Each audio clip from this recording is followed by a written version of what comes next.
안녕하십니까. 지표로 보는 시장 해설의 권혁태입니다. 23년도 2주차 보도록 하겠습니다. 이번 주는 일단 이번 주 발표된 FOMC 회의로 간단히 정리하고 지표로 넘어가겠습니다.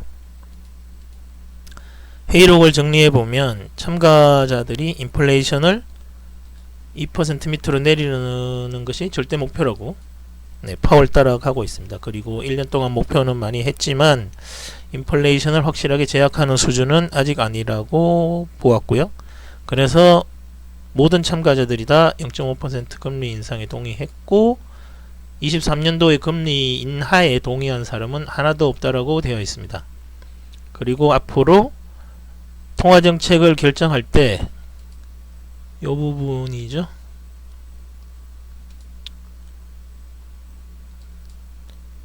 그동안 통화정책에서 레깅된 파트를 고려해서 통화정책을 결정할 거라고 나와 있습니다. 그리고 중반에 보면 두 가지를 걱정하고 있는데, 하나는 금리가 인플레이션 대비 낮을 위험이고요. 그리고 두 번째로 방금 원문에 보여드렸던 데이터의 레깅 효과로 인한 경제활동의 위축 위험입니다.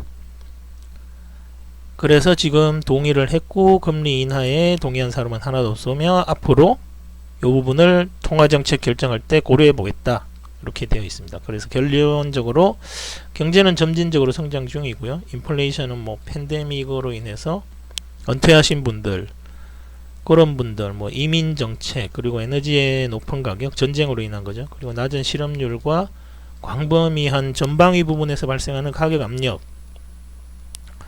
이런 것들로 인해서 지속적으로 인플레이션이 지금 팽창 중이라고 판단하고 있습니다. 그래서 금리 인상을 했다라고 나와 있고요. 한 번 더 말씀드리지만 정책 액션 취할 때 레깅 효과를 고려할 것이라는 이 부분은 이제껏 금리 인하 부분에 대해서는 한 번도 동의하신 분이 없지만 여기 이제 레깅 효과를 고려할 것이라는 것, 지금 부동산이나 이런 쪽에 레깅 효과가 확실히 나타나고 있다고 지금 다들 보고 있거든요. 그래서 연준도 요번에 이 부분을 집어넣은 것 같습니다.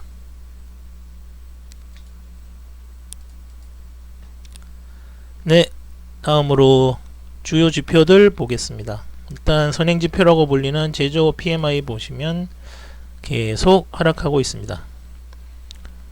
벌써 거의 6개월째 하락하고 있습니다. 기업들 실적이 잘 나올 리가 없죠. 그리고 소매 판매는 좀 설명이 안 되는 부분도 있는데 계속 늘어나고 있습니다. 벌써 약 3주째 늘어나고 있습니다. 연말 연시 효과를 감안해도 좀 원래는 이렇게 줄어들어야 되는데 어딘가에서 데이터가 잘 돌아가고 있다는 얘기겠죠. 아직 지표상으로 나온 건 없습니다. 다음으로 30년 담보대출 금리는 연준이 계속 강경한 입장으로 나오고 있죠. 얘는 연준의 회의록이나 요번에 나온 임금지표 이런 것들이 나오기 전이라 소폭 상승하고 마감했습니다. 그리고 대형 기업 중심의 선행지표인 ISM 제조 PMI도 지속 하락하고 있습니다.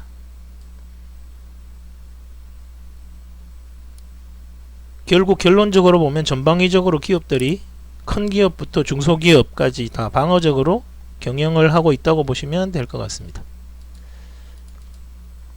비농업 고용 변화인데요. 거의 완전 고용 상태가 지속되고 있고 거의 변화 없는 상황이 벌써 연 후반에 하반기에 계속 지속되고 있습니다. 서비스 PMI도 계속 이렇게 하락하고 있습니다. 제조업도 그렇고 미국 내수 시장의 대부분을 차지하고 있는 서비스 산업도 계속 이렇게 하락하고 있습니다. 예년 같으면 이게 벌써 불황으로 들어갔어야 되는데 지금 연준이 워낙에 돈을 많이 풀고 개인들도 지갑이 아직은 재정 상태가 좋으니까 소비도 버텨주면서 완전 고용 상태에서 전체적으로 대형 기업들 중심으로 방어적으로 움직이면서 이렇게 경제가 흘러가고 있습니다.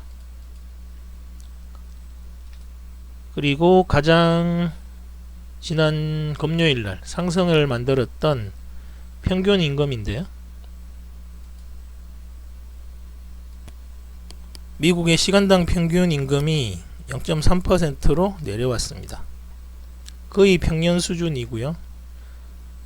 전 월에 대비해서도 좀 많이 내려오고 있죠. 2번 연속 내려오고 있습니다. 그러면 완전 고용의 물가도 이렇게 안정적이 될 거라는 게 좀 예측이 되니까 시장은 급등을 했습니다.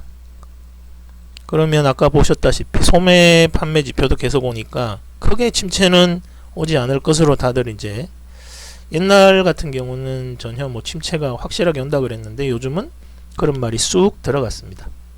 소비가 살아있는데 침체가 온다는 게 말이 안 되는 거죠. 평균 임금 연도 부분인데요. 이 부분이 사실은 좀 많이 사람들이 보기에 주요했던 것 같습니다. 5.1%였는데 확인을 하고 보니까 4.8%였고 4.8%에서 4.6, 그러니까 계속 지난 분기에서 이렇게 5%가 넘는 임금 상승률을 보이다가 실제로는 여기도 이제 올라간 줄 알았는데 내려온 거죠. 5.0%에서 4.9, 그 다음 4.8로 이렇게 내려왔습니다. 그리고 요번에 4.6까지 나오면서 거의 3개월째 계속 평균 임금 상승률이 낮아지고 있는 거죠. 그러면 앞으로 계속 이렇게 물가로 이제 임금이라든가 이런 부분이 물가에 미치는 영향이 조금씩 많이 낮아지게 될 거라는 걸 이렇게 보여주고 있습니다. 네, 발표된 지표는 여기까지고요. 그래서 보시면 다음 주도 이제 CPI가 제일 핵심 발표될 자료입니다. 그리고 파월 연설이 나와 있고요. 파월 연설은 그런데 뭐 지금 미국 경제랑은 크게 상관이 없는 부분에 주제가 맞춰져 있습니다.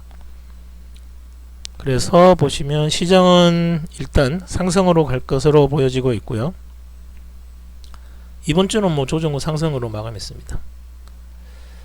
그리고 이런 부분들, 임금 상승 수치와 연도별, 그러니까 임금발 인플레가 많이 줄어들 거라는 우려로 이제 시장이 많이 상승을 하면서 마감을 했죠. 그리고 금리 인하는 없다고 했는데 연준 회의에 이제 레깅을 고려하겠다는 것. 그러면 이제 시장은 하락 쪽보다는 상승 쪽으로 방향을 잡을 것으로 생각되고요. 다음 주는 CPI, 파월의 연설 등이 주요한 이제 지표가 될 텐데, 이렇게 되면 결국 주초에 조금 상승하면서 가다가 CPI가 좋게 나오면 또 이번 주도 상승하면서 마감할 것으로 보고 있습니다.